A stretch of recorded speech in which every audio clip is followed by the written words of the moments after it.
یہ پیران پیر عبد القادر جیلانی کا نام آپ نے سنا ہوگا.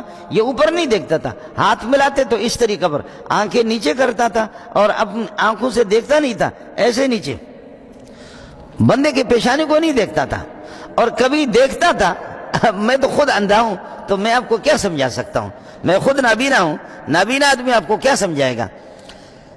یہ جو مجلس میں ان کی مجلس لگتی تھی, جمعے کی تقریر ہوتی تھی یا کوئی حضرت کی ہزاروں کی مجلس ہوتی تھی, ہزاروں لوگ جمع ہوتے تھے, خوبصورت بھی تھا خوبصیرت بھی تھا, سب کو سبحان اللہ. عبد القادر جیلانی خوبصورت بھی تھا خوبصیرت بھی تھا, اور بہت اللہ آپ کو بھلا کرے فصیح اور بلیغ قسم کا انسان تھا.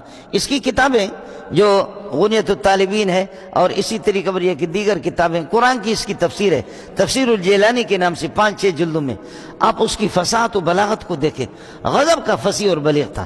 لیکن میں نے عرض کیا کہ وہ اس طرح اوپر نہیں دیکھتا تھا, نیچے دیکھتا تھا.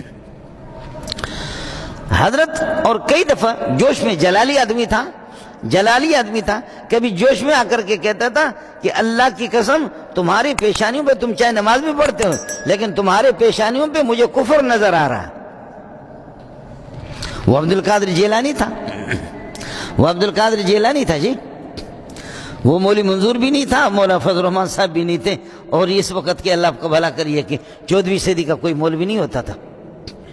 وہ نہ تقی صاحب ہوتا تھا, نہ کوئی بنوری ٹم والے ہوتے تھے, نہ دارالعلوم نہ فاروق والے, وہ نہیں. بالکل کہتا کہ مجھے نظر آ رہا ہے آپ کی پیشانیوں پہ, ہمیں تو پیشانی اچھی وہی نظر آئے گی. ہمارے ایک مولوی صاحب نے, ایک اللہ آپ کا بھلا کر رافضی صحابہ کو گالی دینے والا مولوی صاحب, وہ جیسے ایرانیوں کی چمڑی سفید ہوتی ہے نا, چمڑا ان کا سفید ہے, تو اس کو دیکھ کر کے ہمارے ایک مولوی صاحب کہہ رہے اللہ آپ کی چہرے پہ نور آ رہا. میں نے کہا تجھ پہ بھی لعنت اس پہ بھی لعنت, چمڑا ذرا سفید ہے اس کو نور محسوس ہو رہا. اس نور کے ادراک کے لیے, نور کو معلوم کرنے کے لیے بھی نور چاہیے. اب میں خود نور سے خالی ہوں تو نور کو میں کیسے پہچانوں گا. تنزی جانو جانزی تندور نیست لیکن چشمو گوشرا نور نیست. ہر ماں کے لال کی قسمت میں یہ چیز نہیں ہے. ہر اماں جی کا بیٹا وہ اس نور کا ادراک کرے, یہ نہیں کر سکتا. آپ کا مولوی خود کورا ہے, ہم کورے ہیں. اللہ ہمیں اس قابل بنا دے کہ اللہ کی بارگاہ میں ہم حاضر ہو سکے. اللہ پاک ہمیں اس قابل بنا دے. مولوی صاحب جو ہے نا, مولوی صاحب وہ جو بے ایمان ہے, کافر ہے, مرتد ہے, صحابہ کا دشمن ہے, لیکن چمڑی سفید ہے, ایران کا ہے.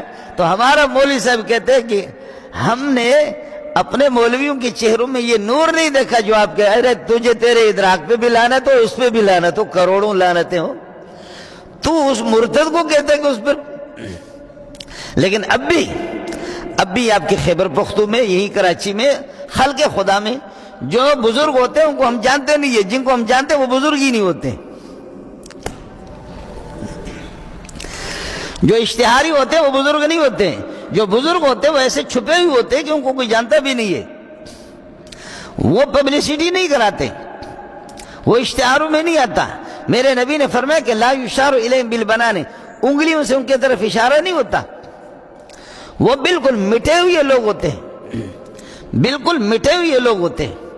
علامہ انور شاہ کشمیری نے زندگی بھر دارالعلوم دیوبند کے اندر پڑھایا, دارالعلوم میں آپ نے زندگی بھر پڑھایا. تو طلبہ تو مست قسم کے لوگ ہوتے ہیں. طلبہ نے ایک دن کہا کہ شاہ صاحب یہ ابدال کیا ہوتے ہیں, ابدال. فرمایا چھوڑو. کہا کہ نہیں ہمیں سمجھا دو. طالب علم ہے, جو شیطانی میں آ جائے شرارت میں تو اونٹ کو اٹھا کر کے مسجد کے اوپر انہوں نے پہنچا دی. آپ نے کبھی دیکھا ہے کہ اونٹ کو بغیر کرین کے اٹھا کر کے مسجد کے اوپر؟ ہمارے پاس استاد پڑھاتا ہے, سندھی ہے, اس سے تم پتا کرو, اس کی گاؤں کا مسئلہ ہے. یہ گھوٹکی میں باقاعدہ ہوا. گھوٹکی یہاں سے سکھر سے آگے گھوٹکی ہے. لوگ جا کر کے سو گئے. طلبہ نے, ظالم کے بچوں نے رسیاں ڈال کر کے اونٹ کو کچھ اوپر گئے, کھینچ کر کے اونٹ کو مسجد کے اوپر لے گئے. اس سے بڑھ کر کے طالب علم نبی کے لاڈلے ہوتے, قرآن حدیث پڑھتے ہیں, وہ محمد رسول اللہ کے مہمان ہیں, لاڈلے ہوتے. علامہ انور شاہ کشمیری زندگی بھر پڑھا رہا ہے, لیکن شاہ صاحب کو کہہ رہے کہ شاہ صاحب ابدال کیا ہوتے ہیں؟ تو انہوں نے کہا چھوڑو. کہا عملی طور پر ہمیں سمجھاؤ. اب جب تک آدمی کسی چیز کو دیکھے نہیں وہ کیا سمجھے گا, عملی طور پر دکھاؤ. شاہ صاحب نے فرمایا کہ کھڑکیاں بند کرو، بھاگنا نہیں، کھڑکیاں بند کرو اور بھاگنا نہیں، میں دکھاتا ہوں۔ تو انہوں نے کہا کیسے دکھائیں گے؟ تو حضرت اقدس تو ہلکے بدن کے تھے اور وہ اس طرح میرے طرح موٹا تھوڑی تھا، تو اس طرح اپنے ہاتھوں کو زمین پر دیکھ کر کے، جس مسند پہ بیٹھا ہوا بخاری شریف سامنے ہوتی تھی پڑھاتے تھے، تو بخاری شریف بند کر کے ایسے اس طرح اوپر اپنے جسم کو جو ہے نا اپنے ہاتھوں پر اس طرح اٹھایا، تو گر کھڑکیوں کے دروازے ٹکرانے لگے اور کھڑکیوں کا کلاس پوری اس میں آ گیا۔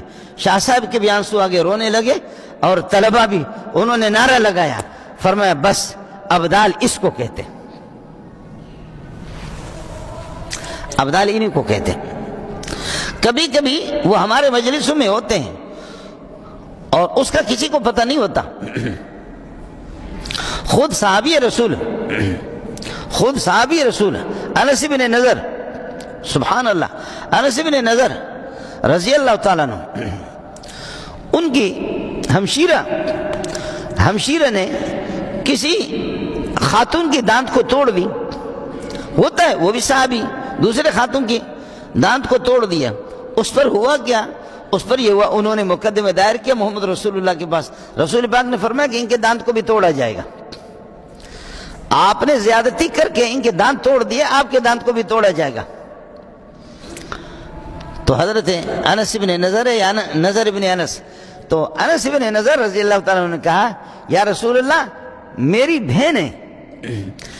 بہن ہے اور ہماری قوم کی رسوائی ہے، معاف کر دو، ان سے کہہ دو کہ یہ دیت لے لے، تاوان لے لے، قیمت لے لے، یہ معاف کر دیں جن کی جس خاتون کے دانت کو انہوں نے توڑا ہے۔ حضرت نے فرمایا ان سے معاف کرا، وہ معاف، انہوں نے کہا معاف نہیں کریں گے، جیسے ہمارے خاتون کے دانت توڑ دیے اس کے دانت توڑ دیں۔ تو میرے نبی نے فرمایا کہ انس کتاب اللہ القصاص، کتاب اللہ قصاص ہی کو قرآن میں آ گیا، وَكَتَبْنَا عَلَيْهِمْ فِيهَا أَنَّ النَّفْسَ بِالنَّفْسِ وَالْعَيْنَ بِالْعَيْنِ وَالْأَنْفَ بِالْأَنْفِ وَالْأُذُنَ بِالْأُذُنِ وَالسِّنَّ بِالسِّنِّ، دانت کے مقابلے میں، وَالسِّنَّ بِالسِّنِّ وَالْجُرُوحَ قِصَاص، دانت کے مقابلے اس کے دانت توڑ دیں گے، چھوڑیں گے نہیں اس کو۔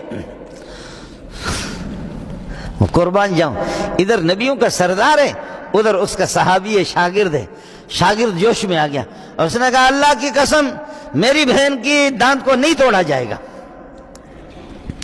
میں جو کہہ رہا ہوں اللہ کے نبی نے فرمایا توڑ دیں گے اس کے دانت، اللہ کے حکم کے مطابق فیصلہ ہوگا۔ وہ لوگ کسی طرح راضی نہیں ہے، وہ خاتون بھی کسی طرح راضی نہیں ہے۔ اب ہو گیا، شاگرد بھی لاڈلا تھا اور میرے نبی صلی اللہ علیہ وسلم کی شاید توجہ نہیں تھی کہ اس میں کیا ہے، تو اس نے جیسے قسم اٹھا کر کے کہا خدا کی قسم میری بہن کے دانت کو نہیں توڑا جائے گا۔ اب تک یہ لوگ سخت غصے میں تھے، ہم معاف نہیں کریں گے، وہ خاتون بھی غصے میں تھی، میں معاف نہیں کروں گی کسی بھی صورت میں، لیکن جیسے اس نے قسم اٹھایا یہ جوش میں آ گیا، انہوں نے فوراً کہہ دیا کہ ہم نے معاف کر دیا، فوراً انہوں نے۔ اب ظاہر ہے کہ یہ فقیر اور یہ مسکین جب جوش میں آ گیا تو کہنے لگے کہ جی بالکل اسی طرح ہوگا، میری بہن کے دانت کو نہیں یہ کو توڑا جائے گا۔ تو فوراً جیسے اس نے قسم اٹھایا فوراً انہوں نے معاف کر دیا۔ تو اس موقع پر نبی کی بات کو سن لو، حضرت صلی اللہ علیہ وسلم خوش ہو کر کے مسکرا کر کے فرمانے لگے رب اشاس اخبر لو اقسم علی اللہ لابر، خدا کے بہت سے لاڈلے پراگندہ حالت میں ہوتے ہیں، مولوی منظور کی طرح ان کی پگڑی نہیں ہوتی، ایسے جیکٹ نہیں ہوتا، پھٹے پرانے کپڑوں کے مالک اور خستہ حالت میں ہوتے ہیں، فقیر اور مسکین قسم کے لوگ ہوتے ہیں۔ فرمایا کہ جب وہ قسم اٹھاتے ہیں کہ اے اللہ اس مسجد کو یہاں سے ہٹا دے، اے اللہ اس دیوار کو ہٹا دے، اے اللہ اس پہاڑ کو ہٹا دے، اے اللہ اس درخت کو دوڑا دے، تو فرمایا جیسے وہ قسم اٹھاتے ہیں اللہ اسی طرح کرتا ہے۔